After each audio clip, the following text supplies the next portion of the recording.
Okay, well, I have to introduce myself, which is a strange experience. And when we thought this up, it seemed like a very light-hearted way to, oh well, let's have a lecture. Of course, since then I've been feeling rather apprehensive about this event and not wanting it to turn into a valedictory one, and keep saying to myself I will be here for another couple of months, so this is not really goodbye. But it's also, for me, very, very moving to be here, where I've listened to so many things, introduced so many other people, and now giving a lecture myself. I think there's quite a good tradition of giving a lecture when you leave a place, as well as when you start. Anyway, I'm backed up in this endeavour by Simon Goldhill, who I'm sure all or most of you know, who will be the director of CRASH when I step down. I think it's wonderful for CRASH, and it's very kind of him to have taken on a response. I'm a little bit anxious about this, of course, but I did steal a peep at his images, because when I put my own images on, so I'm interested to see what he will do. But of course, Simon is a classicist, professor of Greek, and I'm a literary person, and I should say about this lecture that it's part of a book on Twombly, and it's the sort of book that an art historian would never write. It's a rather literary book. That is, I work as a literary critic, and I'm interested in what art historians often don't think about, which is the text. But on the other hand, for me, the materiality of the work is quite hard to talk about, and I find it difficult. Obviously, I don't have that training and those skills, so I'm very interested when I do give parts of this book as lectures to have input from people who are art historians. I know there's at least one person here who is, and indeed classicists. So this will be for me a very helpful experience. And I think I'm just going to start, and hope I don't go on too long. So Achilles' horses, Twombly's war, monuments, Mourning, and Mars. I got interested in the way in which the theme of war runs through Twombly's work, and particular aspects of it, which I'll talk about. And I have an epigraph which comes from Cavafy, but it was for the eternal disaster of death that those two gallant horses shed their tears. Those two gallant horses being Achilles' horses. I'll talk about it in a minute. And I put on the screen Twombly's sculpture Thermopylae 1991, which bears an inscription from this poem by Cavafy, a poem which is also called Thermopylae. Now, Cavafy's Thermopylae, which was actually written in 1903, is as much about modern betrayal as it is about the death of Leonidas's army of 300 in defense of Sparta. In this case, Cavafy was writing about the betrayal of Greek struggle in the wake of the Greco-Turkish War of 1897 against domination, the Ottoman domination. Twombly's preoccupation with battles won or lost might be viewed as yet another expression of the historical sensibility immersed in the Mediterranean past, for which he's famous. Episodes such as the Battle of Thermopylae, 480 BC, the defeat of Darius by Alexander the Great, at the Battle of Issus in 333 BC, are of course deeply inscribed on the imaginary of cultural constructions of the ancient world. And overarching them all is a mythic template, Homer's narrative of the 10-year war between the Achaeans and the Ilians. I want to propose that Twombly, like Cavafy, well, you might be forgiven for making that mistake, like Cavafy, uses the mythos of the ancient world to reinterpret war from the perspective of his and also our historical moment. Now, 15 years ago, curating Twombly's 1994 MoMA retrospective, the art critic Kirk Vernadoe, alas prematurely dead, argued for a more complete art historical contextualization of Twombly's work. Instead of looking through an art historical lens, I want to use the lens of war, a kind of thought experiment, if you like. for the generation of European artists who came of age politically during the 1960s, Twombly's achievement, to the contrary, seemed to be, quote, stepping from history into geography, that is, transforming the longue durée of Mediterranean history into a kind of synchronous space. But although he made Italy his home from the late 1950s onwards, it would have been very hard for anyone who came of age shortly before the outbreak of the Korean War in 1950 to ignore the US military role in Southeast Asia, not to mention the nuclear arms race of the 50s and 60s, the Cuban Missile Crisis of 1962, which even I remember, the Kennedy assassination in 1963, and above all, the mounting casualties, carpet bombings, and protests of the Vietnam War that culminated in the withdrawal of American troops in 1973 and the fall of Saigon in 1975. Throughout these decades, Twombly was coming and going between Europe and New York. From the vantage point of today, Twombly's redrawing of the boundaries of Mediterranean geography to include Asia Minor has proved especially prescient. Given his travels in the region and his interest in ancient history and Sumerian culture, Twombly might well have had misgivings about the deployment of US military forces in the Middle East during the first Gulf War of 1990-1, Operation Desert Shield and Operation Desert Storm. One can only guess at his reaction to the 2003 invasion of Iraq, widely opposed in Italy as well as the UK. Leaving aside the deaths of untold numbers of Iraqi soldiers and civilians, we now know that this opportunistic war of displaced vengeance did irreparable damage to Mesopotamian cultural heritage, including archaeological sites, archives, and artifacts. I'll end by suggesting that Twombly's work during the 1990s alludes to the tide of blood engulfing a region whose ancient history was marked by military opportunism long before it became known for its oil. So, deeply inscribed in the Eastern Mediterranean imaginary, war constitutes, I think, a significant strand across different periods of Twombly's work. Yet, surprisingly, his martial art has received little attention as such. My argument is that Twombly, whose work tends to be read as either transcendently humanistic or elusively private, uses the past, if you like, dialectically, in Benjamin's sense. That is, the image flashes up, the image of history flashes up as we look back from the ruins of the present. And despite its seeming distance from our contemporary politics, his work contains a commentary on war that is relevant to our contemporary politics of memorial culture. Along the way, he addresses the heady mix of sexuality and sacrifice, pride and objection, imperialism and destruction that has accompanied past wars, continuing into the era of so-called permanent war associated with modernity. War has been called perhaps the most ancient, certainly one of the most powerful of rhetorical topoi, whether narrative or visual. This topos is shaped both by ancient and modern modes of destruction.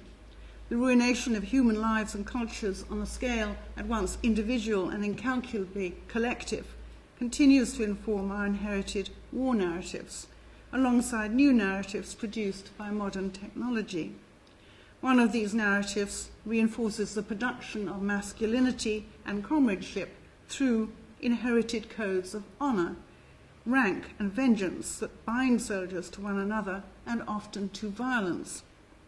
Lining it is a counter-narrative of anti-heroic division, brutality, betrayal, and the venial origin of national disputes, blood for oil, and so forth. Each narrative calls out for adequate forms of memorial for the dead, whether named or nameless, military or contingent, as we say, civilian fatalities, whether the war in which they died is seen as just, territorial, or shameful.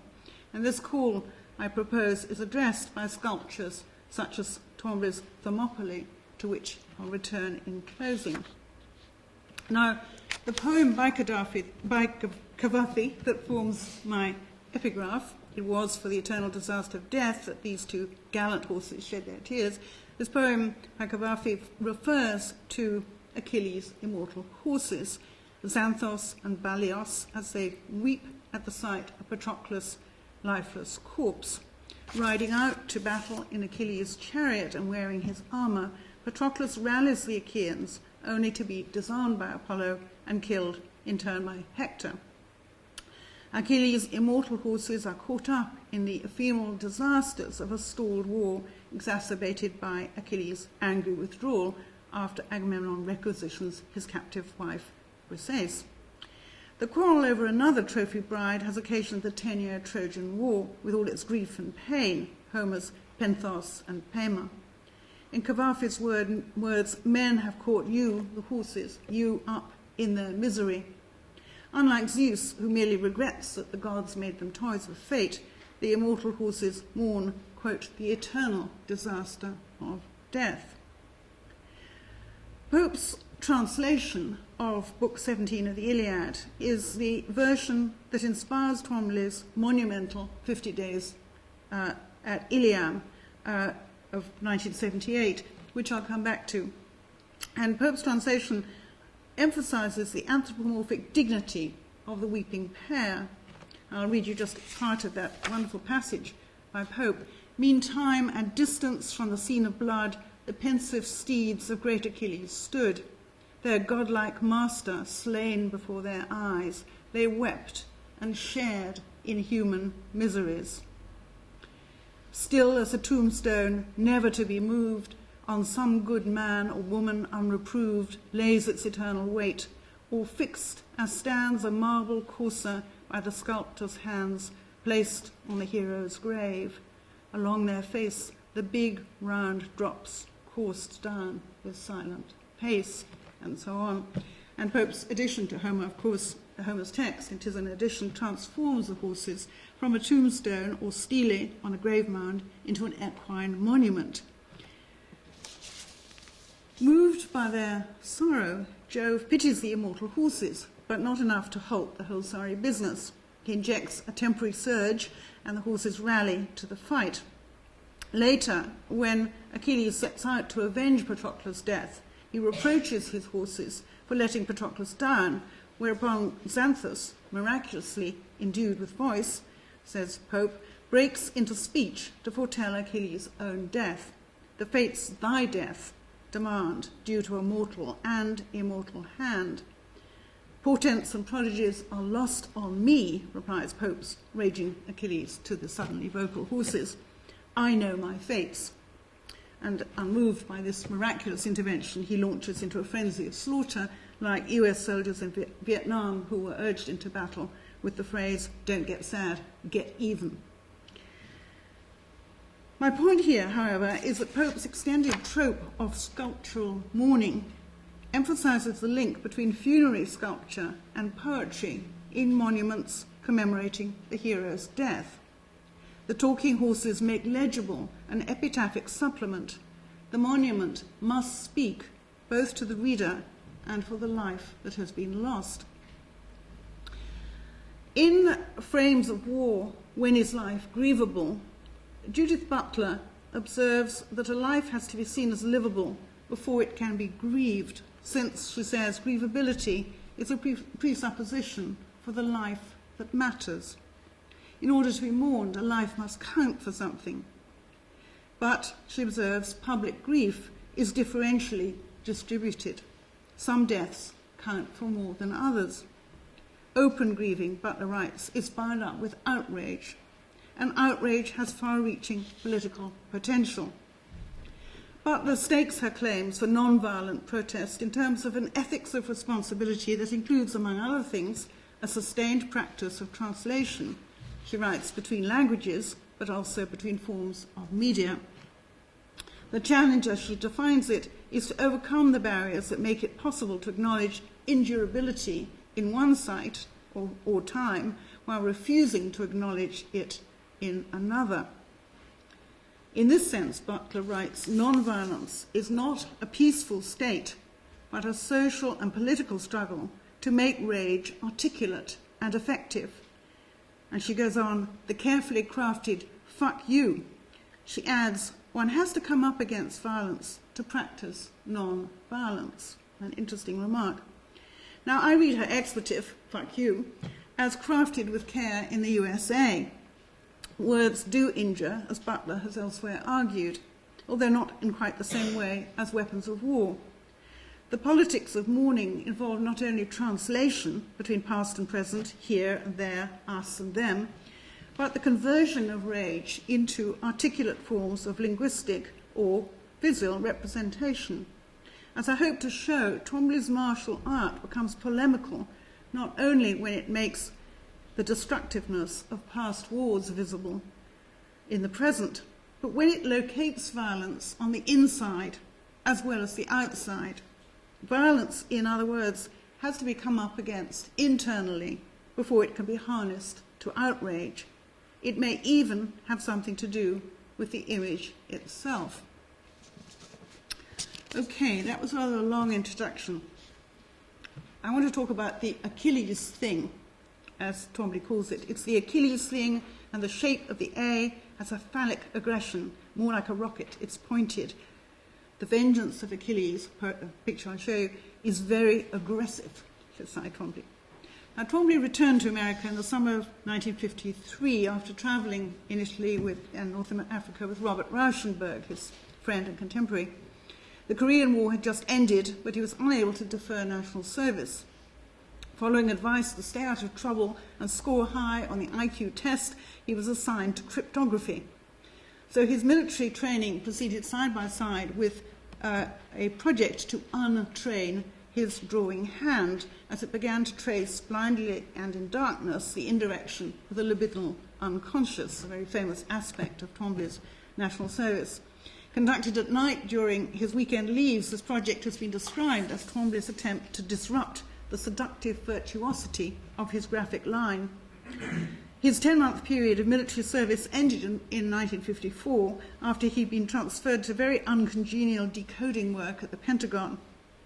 Declining reassignment to London or Paris, which the Pentagon thought might suit him, threatened with posting to a Midwest airbase, Twombly downed tools and was sent to Walter Reed Hospital for weekend observation, and after an interview, rather cursory interview, I think, with a panel of visiting psychiatrists, he was swiftly discharged on the grounds of anxiety. So much for Twombly's war, which may be credited with teaching him to draw with his eyes shut and to write with a bad hand. Well, 10 years later, by the early 1960s, Twombly was established in Rome. He was recently married and a father, surrounded by fragments of the classical past and by the masterpieces of Renaissance and Baroque art in Rome. In 1962, he embarked on a series of abstract historical portraits of men who had died violently or associated with violence. Very strange pictures, I think. The 15th century Giuliano de' Medici, just his chair, patron of the arts, subject of a famous portrait by Botticelli, assassinated in 1478. The military campaigner Pompey, whom Plutarch called the Roman Alexander the Great, assassinated in 48 BC. The murdered Julius Caesar, assassinated in 44 BC. All of these paintings of 1962. Twombly points to his affinity with the work of Francis Bacon at this time. Disordered bodies manifesting disordered minds, gut-spilling violence, powerful men brought to book. Shown alongside these abstract historical portraits was Twombly's Vengeance of Achilles, also 1962. Achilles joins this galère as a man of violence, defined by his rage, his meanness, and fated to meet a violent end. Both Twombly's study and the larger painting, I'll show you the study, it's the study, let's get back to that. Both Twombly's study and the larger painting represent Achilles as an abstract, sharply pointed, fire-tipped weapon, somewhere between a gigantic javelin and a rocket trailing tendrils of smoke. Commenting on the towering verticality of the steep trapezoid form, one commentator has alluded to the colossal vertex occupying the entire picture field, a vertex that echoes the shape of a memorial stele. As Twombly himself later said, referring to that vengeance of Achilles with the A shape, it's the Achilles thing, and the shape of the A has phallic aggression, more like a rocket, it's pointed. The vengeance of Achilles is very aggressive. Now, the early 1960s, at the height of the Cold War arms race, was a period when the letter A was anything but innocent. It was a period of spectacular nuclear tests, including Project Starfish, a series of rocket-borne, high-altitude explosions in the ionosphere launched in July 1962 as a prototype Star Wars telecommunications shield. These, of course, produced international protests from scientists and astronomers. In a recent essay, Frederick Jameson proposes that the narrative of aerial warfare gave rise to a uniquely modern form, that is, depersonalization of the individual by abstract conceptions far removed from human destruction at ground zero. He contrasts modern air war with individual hand-to-hand combat of what else? Homeric battle. He writes, abstraction versus sense datum. These are the two poles of a dialectic of war, which dictate dilemmas of representation navigable only by formal innovation. In other words, if the threat of it would be surprising if the threat of long-range atomic war had not produced formal innovation. Achilles has the steep-pitched shape not only of his own initial, I always think of A as Achilles, but of the A-bomb, forever associated in the popular imagination with the rocket-borne phallic aggression of Kubrick's Black Comedy of 1964. Twombly's Marshall alphabet, A for aggression, and of course post-Vietnam, A for apocalypse now, starts with a larger-than-life-size proportion of the Achilles thing. And I think it's appropriate that the desert site of the first atomic tests in July 1945 is commemorated with a very stark memorial stele. Now, the backstory, Twombly's Achilles Mourning the Death of Patroclus, consists of the scribbled words of its title. If I can go back. The scribbled words of its title, here we are, trailing vertical pencil lines with a trickle or two attached, a scrawl of red paint on a stalk overlaying a pencil scribble and brown paint, and loosely tethered the erotic white and red of a paired scrawl. A related pencil drawing names this appendage as the wraith-like shape of Patroclus. Twombly's hand-daubed doodles suggest agitated mark-making under the pressure of inchoate emotions. And in Pope's Iliad, Achilles' reaction to the news of Patroclus' death is couched in the language of impenetrability that signals internal stakes. A sudden horror shot through all the chief and wrapped his senses in a cloud of grief. At first lamenting the temporary loss even of the impulse to revenge, Achilles turns from grief to frantic violence, wild in revenge, insatiable of war, writes Pope. Achilles mourning the death of Patroclus suggests Twombly's interest in violent and unnameable states of mind. If war breeds hierarchy, status, and masculinity, it also breeds love and hatred between men. The Iliad is a tragic love story that ends with the funerals of not one but two heroes. And I should just pause and say here, when Twombly was, of course, and Reichenberg were lovers during their travels, and when Twombly went back to America after a pause, Reichenberg was then involved, of course, with another very famous painter, Jasper Johns. The following year produced the Baroque frenzy of the 9-part discourse on Commodus, which I don't much like, 1963, another study of violence and self-division painted in the immediate wake of the Kennedy assassination. Now, these paintings were regarded as an absolute disaster when they were exhibited in New York in 1964 in the context of the rise of pop art and American minimalism. Twombly's discourse on Commodus takes as its subject a second-century emperor whose reign is often seen as marking the beginnings of the decline of the Roman Empire. Commodus, whose destructive career was marked by public spectacle, political coups, and again his own assassination, is depicted as a kind of two-headed, bimodal, paranoid schizophrenic. In a letter to his New York gallerist, the 32-year-old Twombly wrote that he had lost his head, quote, i.e. in purchasing an expensive head of Commodus. Twombly is a great collector. But maybe he says it's good to lose my head and gain a new. What some saw as Twombly having lost his head to the dubious influence of Parisian art informelle may have responded to something closer to home, that is, the decadent dolce vita of Italy's post-war economic boom, as portrayed in Fellini's 1960s film. In its own way, Twombly's incandescent so-called discourse parallels the toxic mix of violence and spectacle in the newsprint transfers of Rauschenberg's Divine Comedy, begun in 1959, which of course used pictures of John Kennedy and other contemporary things as to illustrate the Divine Comedy, or Warhol's Death and Disaster series and 13 Most Wanted Men of 1964, a very different genre of work, but nonetheless absolutely tied into a sense of great violence and division in American society. Now, returning to the Homeric theme, in his three-part Iliam, One Mourning 10 Years Later, of 1964, Twombly represents the Iliad as a scatological conflict between one polymorphic body and another.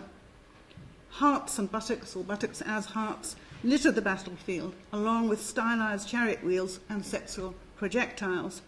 The central panel of the triptych gathers the entire cast, identified by the scribbled names of Menelaus, Agamemnon, Odysseus, Diomedes, Achilles, Patroclus, Hector, etc., and the rest in a confused melee of genital missiles. You can see it's scribbled all over. Penises spewing anuses, breasts mingle with javelins and chariots. Chariot wheels are cancelled out as if in a paper war game. As cynical as Shakespeare's Thersites, lechery, still wars and lechery, nothing else holds fashion, the heart-shaped buttocks and cruising phalluses of the concluding canvas suggest a detumescent interlude. Iliam, One Mourning 10 Years Later, as it's called, seems to ask what was all that sex and aggression about. One Mourning 10 Years Later, can anyone remember? The same year, 1964, saw the escalation of the war in Vietnam under Lyndon Johnson, the Gulf of Tonkin resolution that allowed the US to bomb North Vietnam into the Stone Age without actually having declared war, among other things. The 3-year saturation bombing campaign had resonant Homeric names like Operation Flaming Dart, Operation Rolling Thunder. War, you might say, was in the air, along with flying fortresses and B-52 bombers. One Mourning 10 years earlier, in August 1954, Twombly had just been discharged from the army and returned to New York, where Rauschenberg had begun to construct combine paintings, and Jasper Johns had his dream, a famous dream, of painting that most ubiquitous of patriotic icons, the American flag. Okay, I'm going to just make a brief excursus called Chariots of Fire. And I have in mind a quotation from Ezra Pound, the famous vorticist. The image is more than an idea. It is a vortex or cluster of fused ideas and is endowed with energy. That's Ezra Pound.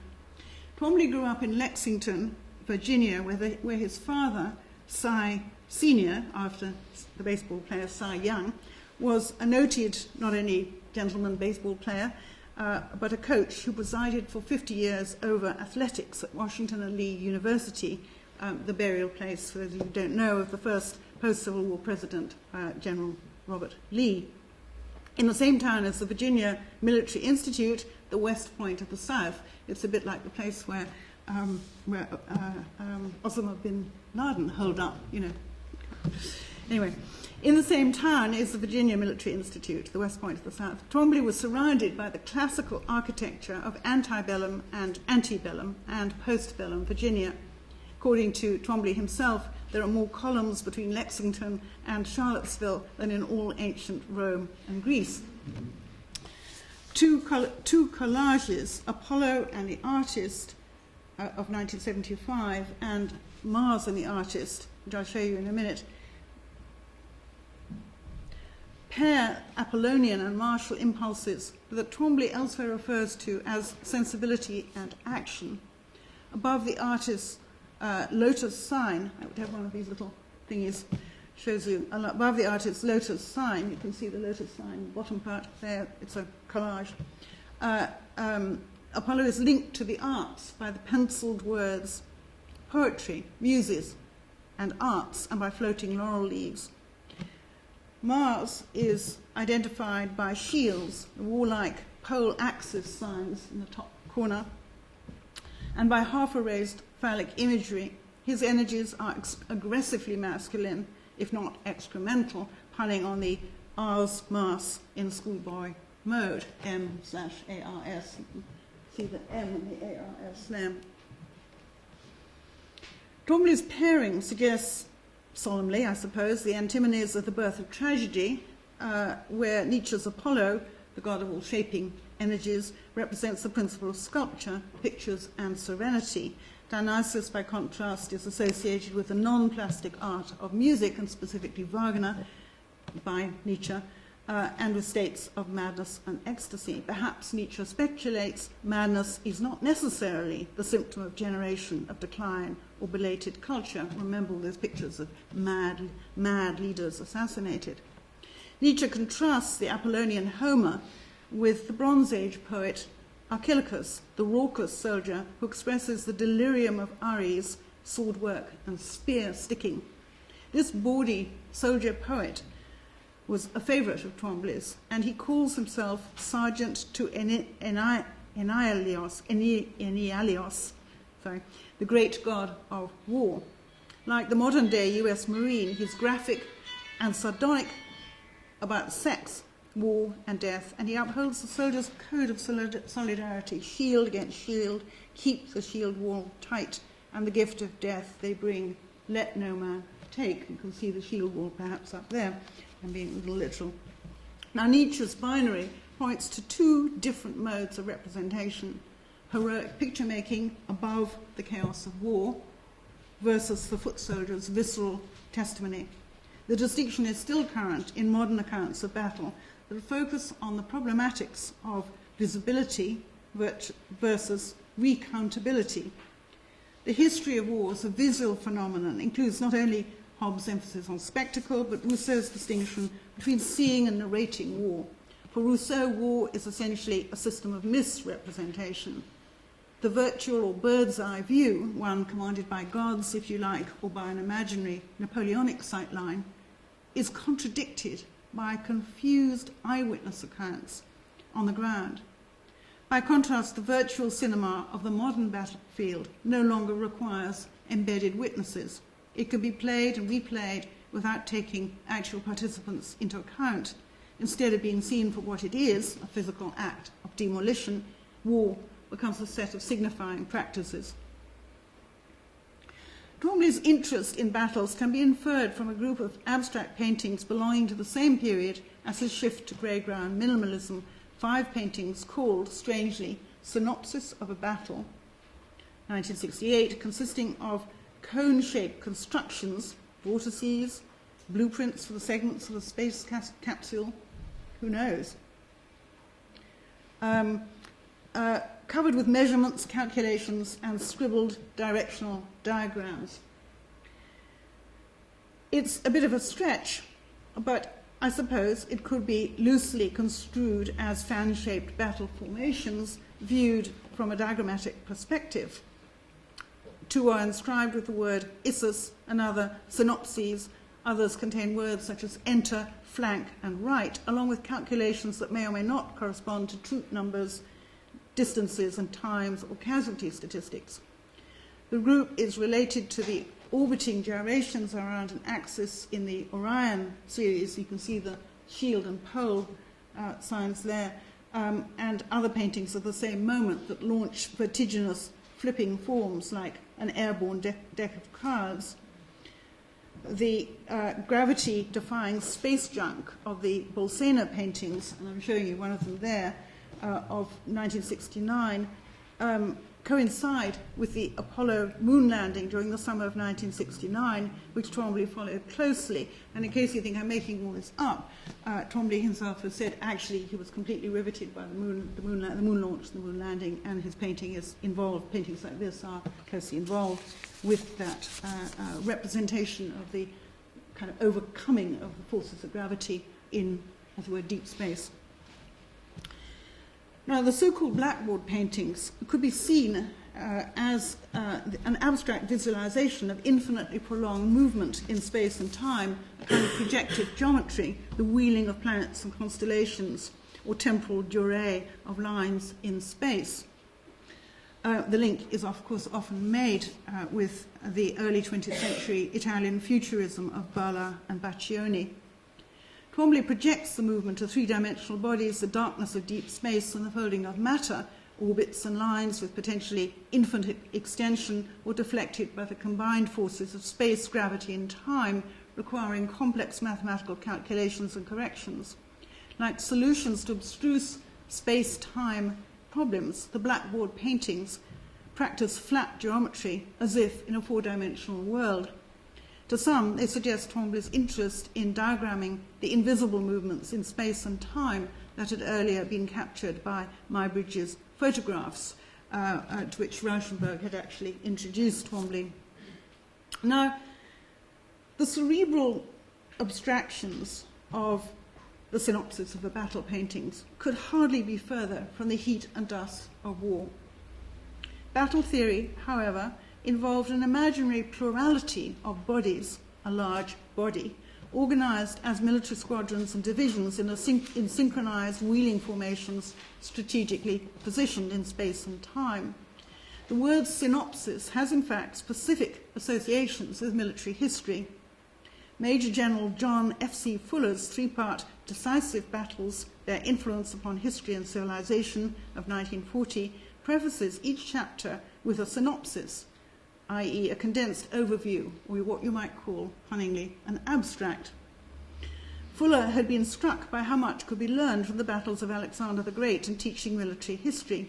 Perhaps cued by Twombly, the catalogue raisonné of Twombly's paintings notes the description of the Battle of Issus in Fuller's then recently published The Generalship of Alexander the Great, published in 1958.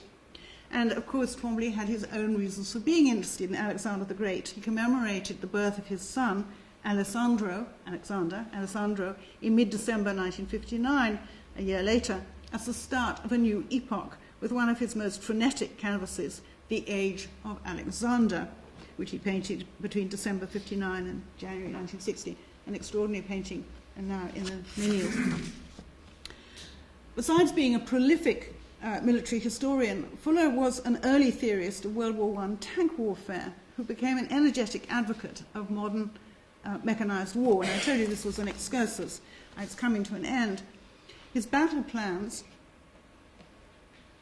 diagrams of troop disposition and topography look nothing at all like Twombly's synopses of battle. They just could not be more different.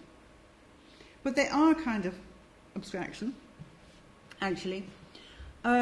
Twombly may have recycled his own title from an earlier synopsis of a battle belonging to 1960, which you see above, a very characteristic of his work, would be around the cusp of 1960. But perhaps a different form of citation is involved. During this period, Twombly was fascinated by Leonardo's drawings of drapery, chaos, and anatomy, and he incorporated freely cheap reproductions into his own collages.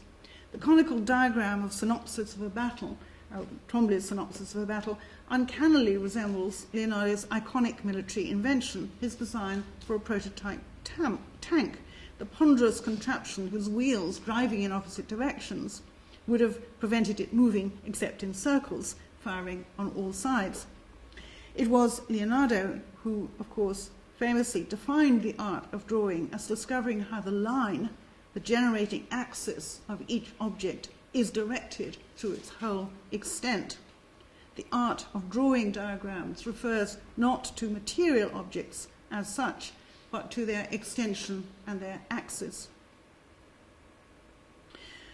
In his excellent monograph on Twombly, Richard Lehman argues that the six-spoke war chariot of Twombly's Anabasis, painting of 1983, reference, of course, to Xenophon's history of the expedition of Cyrus the Younger, coincides in Indian mysticism with the symbol of mastery of mind over body, charioteer, if you like, over chariot. During the early 1980s, Twombly's chariot of expeditionary conquest morphs into the whirling dervish of Sufi mysticism. The wheel is transformed into a symbol of the artist's bodily energies. HRIH, the Buddhist heart seed, or the Summa of mastery, with its mantric Om Mani Padme Hum, 1982, fusing ancient Greek, Egyptian, and Buddhist symbols into a spinning vortex. And of course, the scribble is itself the kind of primal mark of the line, large and small, as anybody's children knows. The primal scribble becomes the enlightened bodhicitta of the prayer wheel. Twombly's Chariots of Fire, I'm suggesting, can be read as a discourse on the furious Dionysian energies of hand and image, what Pound, the vorticist, called the vortex or cluster of fused ideas endowed with energy. Okay, now I'm going to come finally to what I'm calling shades of eternal night. States, wrote Immanuel Kant, states do not plead their case before a tribunal. War alone is their way of bringing suit. But by war and its favourable issue in victory, right is not decided. That's from Kant's Perpetual Peace. A decade after his Blackboard paintings, Twombly embarked on his monumental 10-part ensemble, 50 Days at Iliam, 1979. Varnado, who I mentioned at the start, evokes its solemn drumbeat of iconically isolated moments and what he called the memorial tombstone verticals of the series. Completed in time for the Whitney retrospective of 1979, 50 Days at Iliam, so Twombly recalls, was inspired by the frenzied energy and headlong forward rush of Pope's heroic Iliad and painted to a Wagnerian accompaniment. For Nietzsche, and perhaps for Twombly too, Wagner's music resounded with the real grief of the Homeric men in parting from life. If once the lamentation is heard, it will ring out again of the short-lived Achilles, of the leaf-like change and vicissitude of the human race, of the decay of the heroic age. That's, of course, Nietzsche. And I suppose Twombly was unaware of Francis Ford Coppola's ironic use of the Ride of the Valkyries as a soundtrack for the helicopter attack in Apocalypse Now. Use Wagner, scares the hell out of the groups. I'm sure you know that line. But it is interesting, a film whose long-delayed premiere actually took place the same year that 50 Days at Iliam was shown at the Whitney. The aggressive masculinity of A for Achilles is associated with Twombly's deliberate misspelling of Iliam, not Ilium, but I-L-I-A-M. And he says of his painting, my whole energy will work, and instruments and things will have a very definite male thrust. The male thing is the phallus, and what better way to describe the symbol for a man than the phallus? No? I like that, no. In 50 Days at Iliam, the instrumentality of the male thing, however, hangs under the melancholy sign of death, or shades of eternal night. It's very much paler than I would like there, but anyway, shades of eternal night. The same motif surfaces in a number of Twombly's works on paper during this period, as shades of eternal night. Studies perhaps for the big painting. Pope's Iliad associates clouds not only with invisible or unrepresentable events, with grief, dust, divine intervention, but also in a famous simile with massed armies. The word shade ambiguously refers to death as well as apparitions of the dead. The wraith-like shade of sad Patroclus appears to Achilles in his dream, eluding his outstretched arms and appealing for burial so that he can enter the underworld. Like a thin smoke, he sees the spirit fly, and so on. The hovering multifoliate cloud is repeated in the colour-coded shades of the three doomed heroes that dominate Pope's Iliad: Achilles, raging red, of course, the divided blue shadow of Patroclus, and blanched, godlike Hector. Their memorial canvas confronts the viewer on the end wall of the gallery in the Philadelphia Museum of Art, where the series now hangs. The dramatist's personae are listed on opposite walls, bloody Achaeans facing off against Ilians, with the doomed house of Priam cancelled out by the cloud shade sign, using capital. I haven't got very good pictures of this. Here you are. Using using pseudo-capitals that use the triangle of the Greek delta for alpha. Actually, I'm sort of become interested in the idea that Twombly was very familiar with the Etruscan lettering, such as survives, but which was the way in which the Greek story came into Italy, pre-Roman, as it were. I need expert advice on this. Anyway, these names are, of course, listed as if on great memorial slabs. They're not just cast lists. 50 Days at Ilium uses naming as a defining gesture that links monumentality to memorialization. In Book 7 of Pope's Iliad, when Hector issues an ironic challenge, he imagines the name of his vanquished enemy monumentalized on the seashore for future ages to read. Greece on the shore shall raise a monument, which when some future mariner surveys, washed by broad Hellespont's resounding seas, thus shall he say, a valiant Greek lies there, by Hector slain, the mighty man of war. The stone shall tell your vanquished hero's name, and distant ages learn the victor's fame.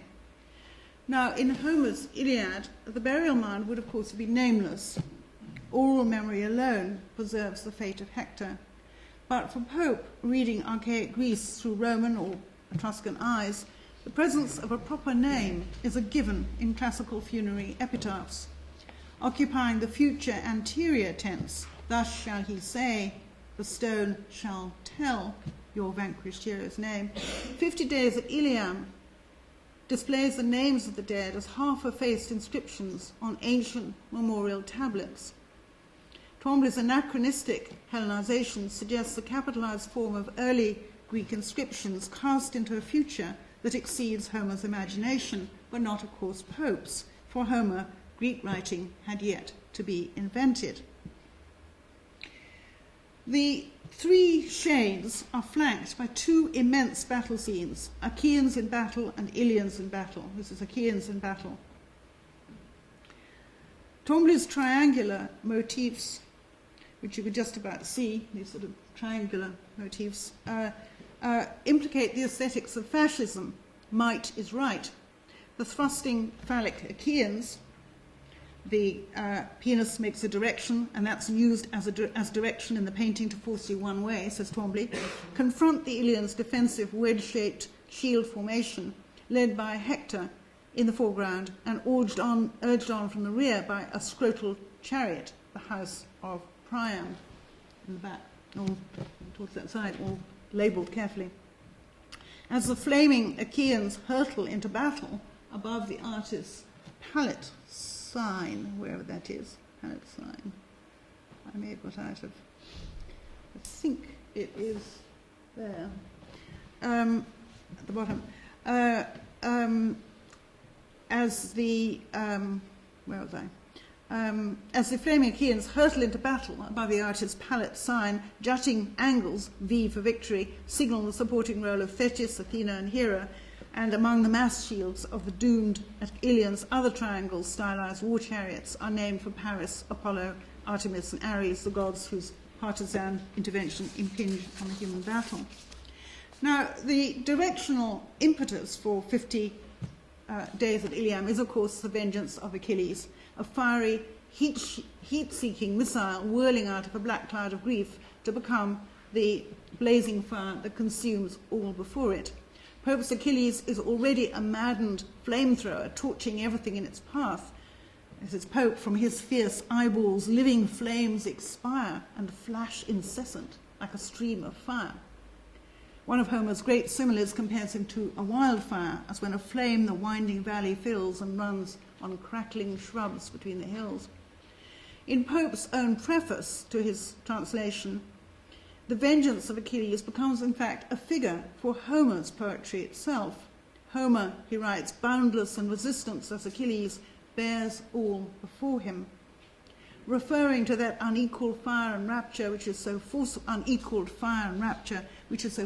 in Homer that no man of a true poetical spirit is master of himself while he reads him, Pope writes of a reader hurried out of himself by the force of the poet's imagination, as if overcome by an unstoppable army.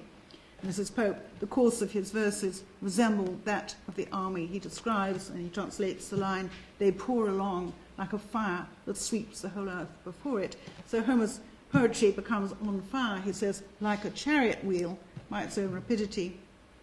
Drawing Pope's language irresistibly into its orbit, Homer's sublime imagination, he writes, is like a powerful planet which in the violence of its course drew all things within its vortex. Now, writing of the omnipresence of violent imagery in the modern world, the philosopher Jean-Luc Nancy contrasts the force of the violent person, he says, a sort of pure, dense, stupid, impenetrable intensity, with the force of truth, not to be confused with sublimity, as I think it is in Pope's account of Homer. The truth of destructive violence, writes Nancy, is nothing other than the truth of the fist and the weapon. As Benjamin's critique of violence points out, violence seeks to imprint its mark on the victim in the interests of power through spectacle, torture, or juridical punishment. Hence, for Nancy, self-authorizing violence, quote, always makes an image of itself. Now, the violence of truth is also monstrative, but what it demonstrates is the force of the image itself. That, he writes, is what all painting shows us, in tirelessly and constantly renewed modes, the working of the search for this force. But as well as showing the fiery force of the image, I think Twombly's 50 Days at Iliam is date-stamped with a very specific historical moment, the immediate aftermath of the Vietnam War, and I want to turn now to this moment in the history of the memorialization of war. By 1979, the question of a permanent Vietnam Veterans Memorial had entered the public domain. In Pope's Iliad, faced with the futile sacrifice and pointless outcome of the Trojan War, Ulysses, of course, famously advocated putting a time limit on grief, ever pragmatic, enough when death demands the brave to pay the tribute of a melancholy day. Get the mourning done. Despite Ford's and Carter's attempt to heal the nation, American soldiers and veterans had yet to receive adequate recognition. After a protracted and shameful war, patriotic commemoration did not come easily.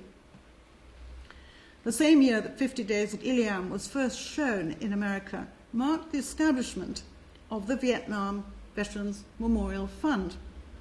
Maya Lin's controversially abstract Vietnam Veterans Memorial of 1981, inscribed only with the original 58,159 names of the American dead or missing in action, eschews nationalistic or patriotic mourning. Its abstract, minimalist, angled wall bears the names of the dead or missing on a polished surface designed to reflect the reader's own face, a visual metaphor for the funerary epitaph's address from the past to future mourners. The Iliad closes with the ransom of Hector's body by Priam, whose paternal grief moves Achilles to tears. One reading suggests that through his compassion and his willingness to accept Priam's gifts, maddened Achilles recovers his lost standing as a tragic hero. But Homer's narrative offers a glimpse of a different mode of settling disputes, a judicial process that was not available to Achilles within the poem, although it intersects with Benjamin's hard question whether there are no other than violent means for regulating conflicting human interests. The fiery heart and blackened ring of Twombly's shield of... Sorry, I missed out those... I'm sure you know those pictures. That's the fire that consumes all before it. Here is Myolin's Vietnam memorial with the names on it. Many of you will have seen this. And the strange way in which the face of the viewer as you walk by is reflected. The fiery heart and blackened rim of Twombly's shield of Achilles is hung to confront viewers as they approach 50 Days at Iliam in Philadelphia.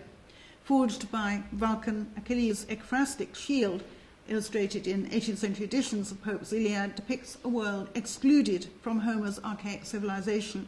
The city at peace and war, civic and legal ceremonies, ambushes and slaughters, ploughing and harvest, herding and hunting, dances and revels. So whirls a wheel in giddy circle tossed, and rapid as it runs, the single spokes are lost, writes Pope. The shield, in other words, opens a window onto the future that Achilles and Hector will lose by their deaths, along with an ethos that is incompatible with the archaic world already overtaken by the polis. Laocoon's, Lessing's Laocoon, an essay on the limits of painting and poetry, calls Achilles' shield the famous picture which more than anything caused Homer to be considered by the ancients a master of painting. Now, the classical scholar Gregory Nagy follows Lessing in singling out the shield's scene of litigation over a dead body as a pregnant moment frozen in time. This is Pope. There in the forum, this is a description, a narrative of what's on the shield. There in the forum swarm a numerous train, the subject of debate, a townsman slain. One pleads the fine discharged, which one denied, and bade the public and the laws decide. The case under debate, of course, parallels Achilles' choice about whether to accept compensation for the slaying of Patroclus, revenge or ransom. The case is conceptually foundational to the emergence of the polis. For Lessing, the scene of litigation makes the poet equal to the artist, not through what he shows, but through what he leaves to the imagination. Homer is able to give us virtually, as it were, what is depicted on the shield, but, so Lessing argues, where painting exists in space, poetry exists in time. In other words, he writes, Homer does not paint the shield finished and complete, but as a shield that is being made. The shield, that is Lessing's limit case in the argument between painting and poetry, comes to stand for its own and the poem's making. Nagy's point of departure is the legal issue under debate. What is the best definition of the limit, the pera, that the audience is being asked to judge? Homer's scene of litigation is pushed to the periphery of the shield within the poem, and then beyond it to the interpretive community of the Iliad's audience. The shield of Achilles opens a virtual window onto the present as Homer's story within a story spills out into the poem to form an interpretive moment, reopening what the Iliad seems to close when Achilles accepts the Trojan ransom and returns Hector's body to his grieving father. Nagy's counterintuitive reading has Achilles remaining frozen within the poem in the posture of the obstinate litigant that will lead to his death, that of refused compensation. Achilles is both complained against and plaintiff, both avenger and victim, in a chain of substitutions that makes him in the last resort simply a man fated to die, as the horses assert. Nagy's implied audience respond to the repetition of Homer's within a story in the time present of the poem's performance. Who is guilty? Who is the arbiter? How should the case be decided? These questions draw the audience of the polis into the poem, much as the faces of mourners are reflected in the Vietnam Veterans Memorial, and we've seen a very similar argument about the killing of Osama bin Laden, actually. The evolution of the Iliad becomes a trope for the way in which it can be read to include even its modern audience. Nigel's argument returns us to the circular movement at the heart of Twombly's shield, whether revolving chariot wheel or fiery mantra, the self-perpetuating cycle of war and peace in the Greek polis. It also anticipates the recurrent nature of public mourning. Twombly's Shield of Achilles installs his remediation of Pope's translation of Homer's Iliad in the historical moment of its performance, drawing the viewer into his sombre rehearsal of Homer's ancient mythos and making it a memorial for the forever uncompleted mourning that closes the Iliad. Last o'er the urn the sacred earth they spread, and raise the tomb, memorial of the dead. I want just to end with a coda called Tumuli. Sorry, there's the 18th century shield with all its goings on. Okay, now, and I'll just quote Achilles in The Hospitality of War: "We left them their dead as a gift to remember us by." A spurious derivation of Twombly's unusual surname links it to the Latin word for burial mound, tumulus, Homer's tombos. Among Twombly's sculptures are a pair of shapeless piles that seem to refer to burial mounds and perhaps even to his own name. For all their whiteness, their startling viscerality, globs of plaster heaped into a conical mound, implies that the shaping activity of the sculptor has its origins in the experimental. The viscosity, of course, is that of plaster of Paris, which Twombly has called his marble.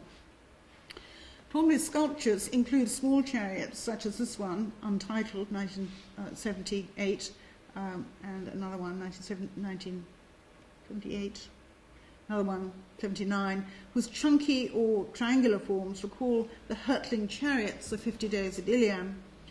Along with his warlike miniature vehicles, Twombly created a variety of objects with Sumerian associations. For instance, I can't pronounce it, Ctesiphon, 1987, using barrel hoops to render the huge vault of the ancient Persian monument in modern Iraq.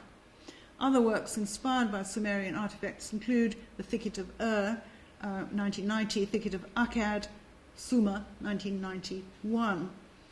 These fragile, tree-like objects, using gardeners' tags for leaves, bear a litany of the names of ancient cities now ruined or lost: Ur, Uruk, Izin, Zabalan, Yuma, Eridu, Nippur. And a later thicket of 1992 has leaves and flowers growing out of an overflowing box, as if from a rudimentary sarcophagus. Twombly's memorial sculptures record the fate of Sumerian culture, so-called cradle of civilization, birthplace of writing, wheels and arches, as well as agriculture and irrigation. The first Gulf War of 1991 brought viewers the spectacle of the highway of death, with its charred corpses and bombed-out convoys of trucks, buses and cars immobilized in the gridlock of flight. I want to end with two funerary sculptures belonging to 1991 and 1992, Epitaph, 1992, and the one I began with, Thermopylae, 1991. Epitaph consists of a rough wooden box, white-painted, bulging obscenely with matter, human remains, if you like, reduced to a visceral mess, retaining their capacity to shock despite being transposed into white plaster. The lid gapes half open, as if to reveal what should be hidden. On it is written Achilles' grim epitaph, the hostile graffiti of a departing army. In the hospitality of war, we left them their dead, as a gift to remember us by, Achilles. Twombly appropriates Achilles' sardonic voice as a reminder of the ugliness of war, its brutal disregard for human life, disfigured, charred, dismembered bodies left unburied, as a warning. This hostile gift travesties both hospitality and memorial. For Kant, the laws of hospitality entailed the rights of a stranger not to be treated as an enemy when he arrived in the land of another. In this cynical reversal, the invader bears the gift of death. Twombly's gaping box, overflowing with dehumanized matter, is a savage commentary on the inhospitality of war. Twombly has often painted images of flowers springing out of a pile of manure, fiery plumes rising from mounds of rich brown earth. Traditionally, flowers spring out of the grave as a symbol of remembrance and renewal, as in the crude box of Twombly's memorial thicket. Thermopylae uses this poignant image for stylized tulips implanted on a small grave mound or tumulus like broken spears. The last stand of the Spartan army is commemorated elsewhere by Simonides' famous epitaph, translated by Schiller, "Stranger, tell the Spartans that we lie here, obedient to their words." A poignantly raw and fragile monument, Twombly's grave mound uses white plaster to cover what looks like muslin bandages wound onto a willow frame. A faint smear of red on the top suggests the stain of blood on a freshly dressed wound. On one side is written the title, Thermopylae, and on the other the opening lines from Cavafy's poem, "Honour to those who in the life they lead define and guard a Thermopylae." And the lines could be read as a tribute to the steadfastness of the soldiers who defended the pass, were it not for Cavafy's bitter twist in the tale, and even more honour is due to them when they foresee that the Medes will break through after all the treachery that led to their death. So all soldiers are betrayed to their deaths in the end.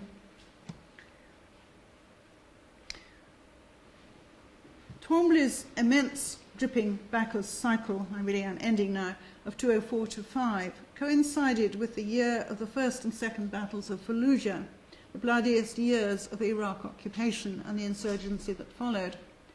The Bacchus paintings have been linked by Malcolm Bull to the fury of Achilles' 12-day brutalizing of Hector's body, towed behind his chariot around the grave mound of Patroclus. Bacchus Sylax, the winged Bacchus, becomes his identical twin, Bacchus Mainominos, raging mad, the red of wine, turning into a whelming tide of blood.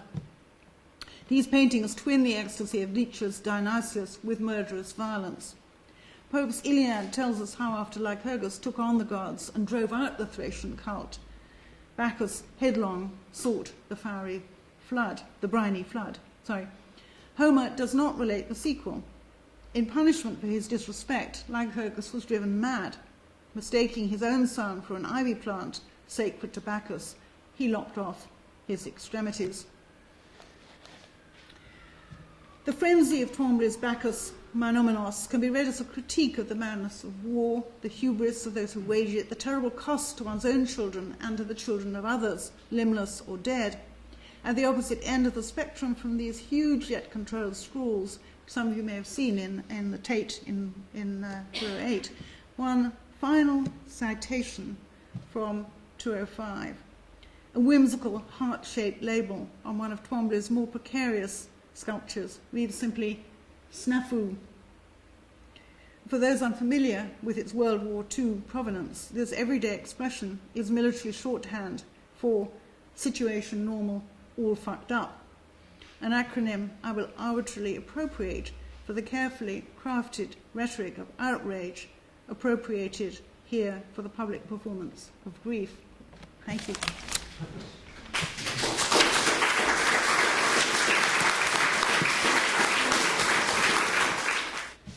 Now we have a visceral distaste for the mass grave. The image of heaped bodies indistinctively piled into the gaping earth is redolent of the brutality of the racially motivated violence of the 20th century, or the collapse of social order in the face of natural disasters. The mass grave is anathema to the bourgeois individual. It's a failure of the human ideal.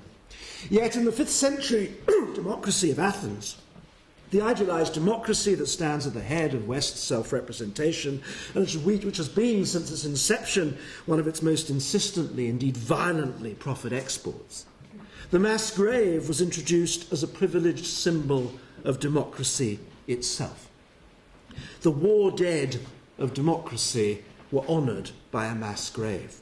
Funeral rites were removed from the traditional sphere of the family and taken over by the state. The war funeral became a collective civic ritual.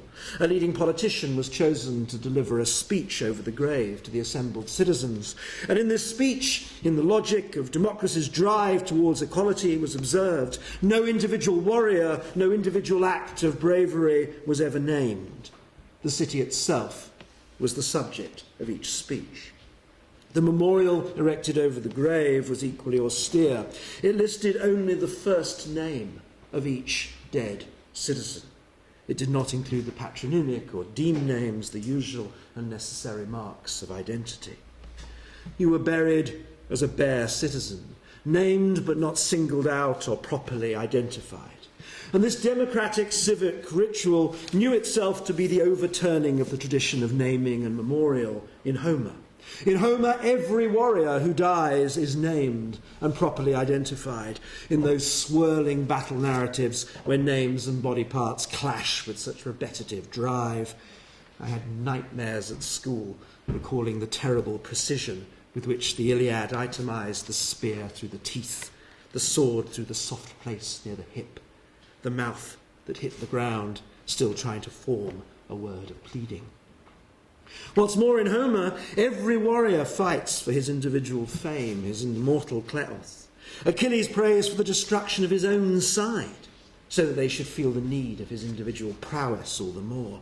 Achilles willingly gives up his life in return for fame. Even Hector, the city defender, revels in the potential of his own glory, his individual glory, as a motivation to go to war.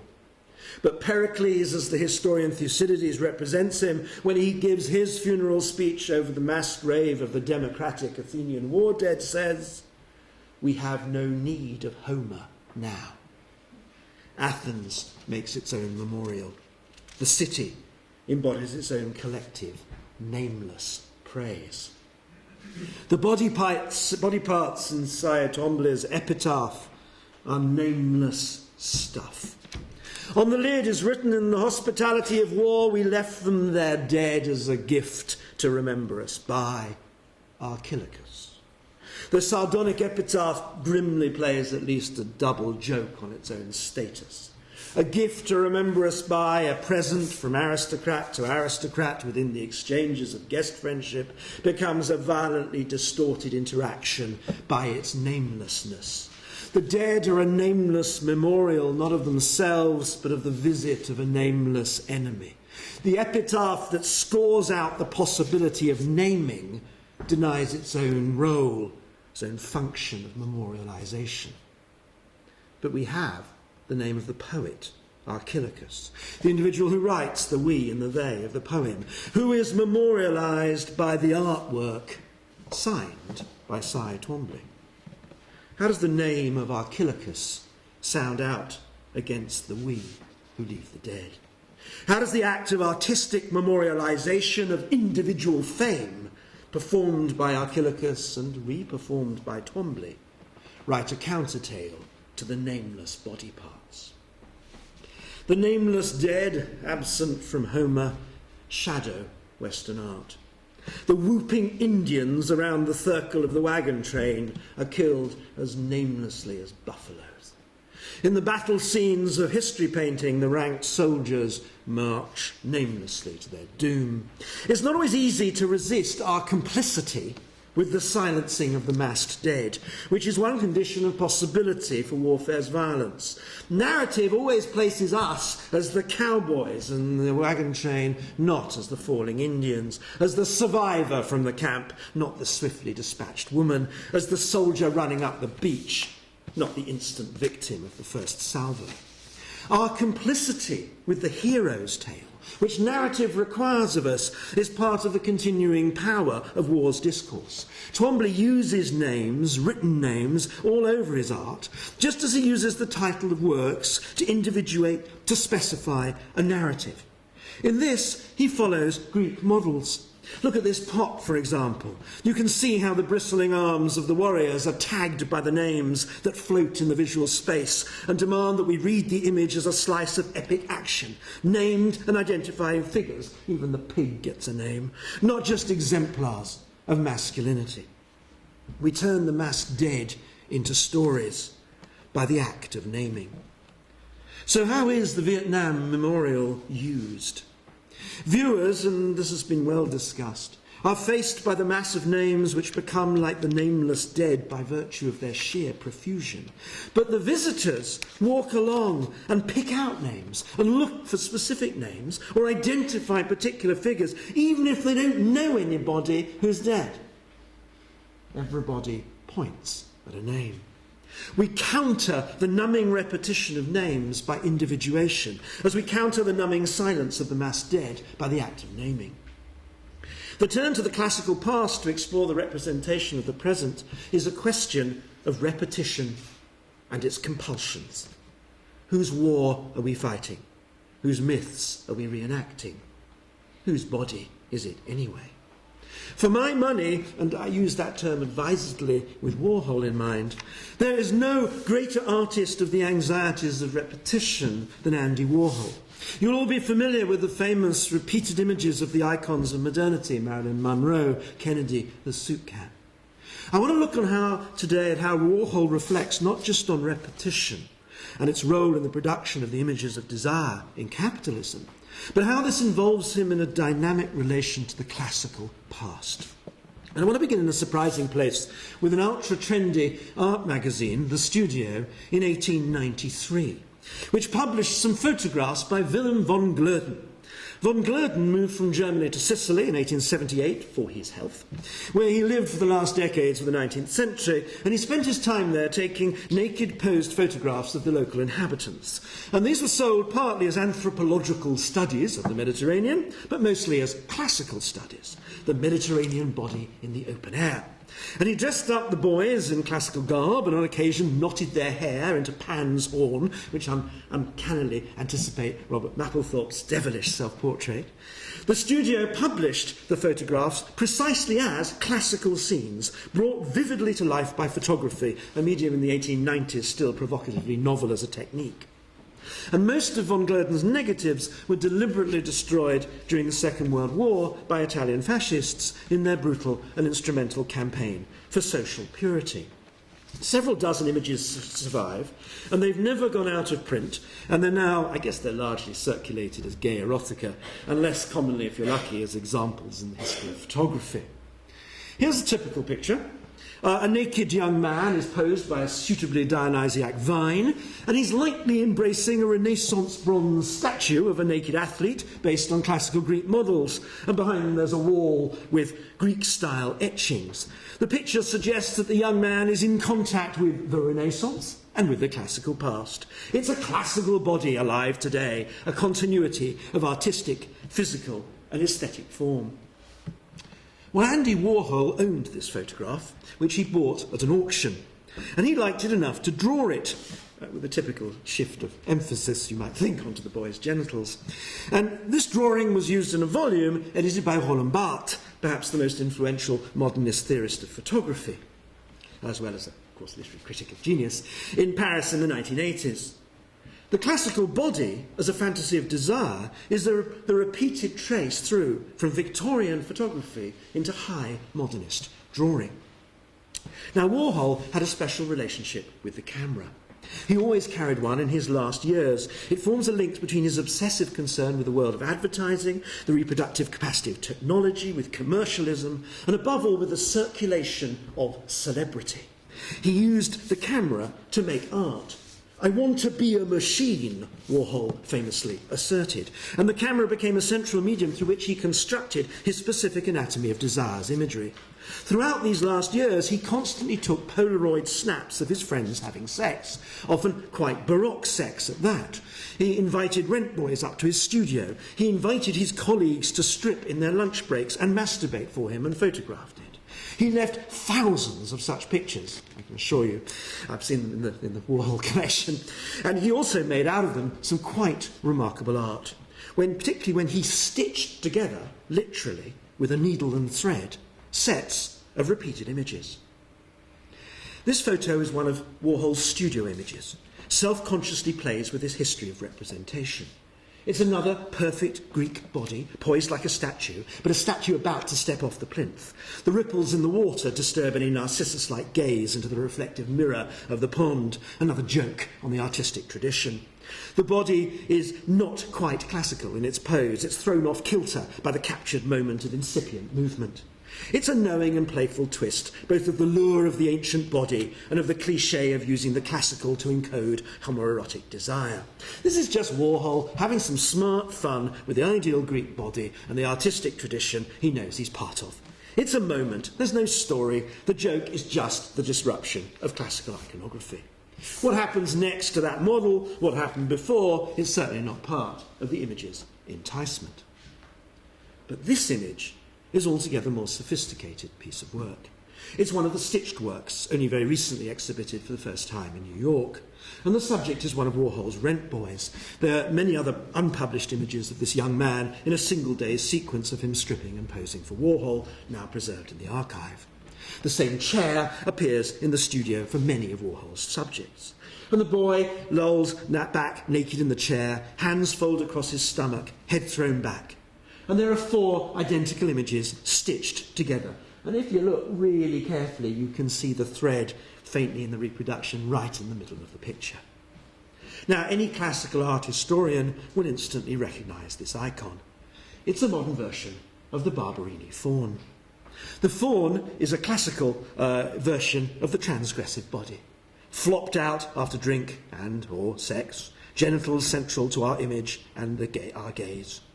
Warhol takes the classical image of debauchery and updates it for the street life of modern New York. Now, the repetition of the image, 4 together, moves the piece away from a witty joke on an old image. It asks, how many Barberini fauns make up the sexual imagination?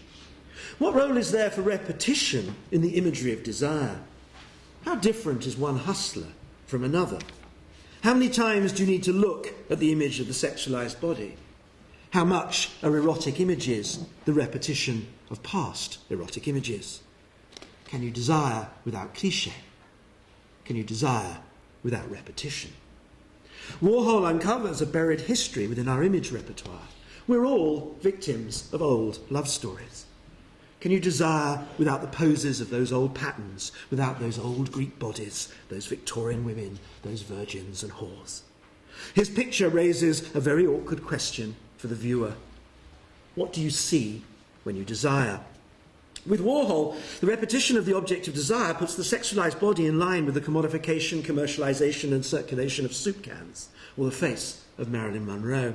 The camera objectifies, as Suzanne Capella argued with most complete force. But here the camera's repetition both poses a question about the object of desire as object, and for many readers, I suspect, rather de-eroticizes the encounter, however attractive the young man may seem. This objectification, or better, this fetishization of the objectified, is fundamentally connected to a lack of narrative, a namelessness. Warhol's images resist narratives and names. Each image seems to have a minimal backstory, no future. There's no poised juncture, as the repetition itself seems to assert. So even Warhol's movies refuse narrative, movement often, the excruciatingly long, unmoving camera shot of a building, the face of a man experiencing oral sex, where all the action, as in Greek tragedy, is off stage, silent messenger scene. In place of the story, we have the fetishized, repeated object. With the 4 images of the naked hustler, unlike the boxes of a cartoon strip, there's no sequencing, no difference, no narrative line. The provocativeness of Warhol's vision stems from combining the realism of the medium of photography with the resistance to the fictions, the narratives, which make up reality. Now, I find Warhol's anatomy of repetition extremely stimulating for thinking about war. And I think Warhol lets us see a central tension, or perhaps a vortex of ideas, in Twombly's project. From one angle, war is a repetition of the past and a terrible exercise of desire, a compulsion to live out inherited models and stereotypes. War's repetitions, war's violences, reduce human beings to unnamed masses. But while the act of naming, of individuation, is a counteract to the namelessness of repetition or the silence of the massed victim, it's also an act of complicity. The hero's narrative also functions to keep cannon fodder as fodder.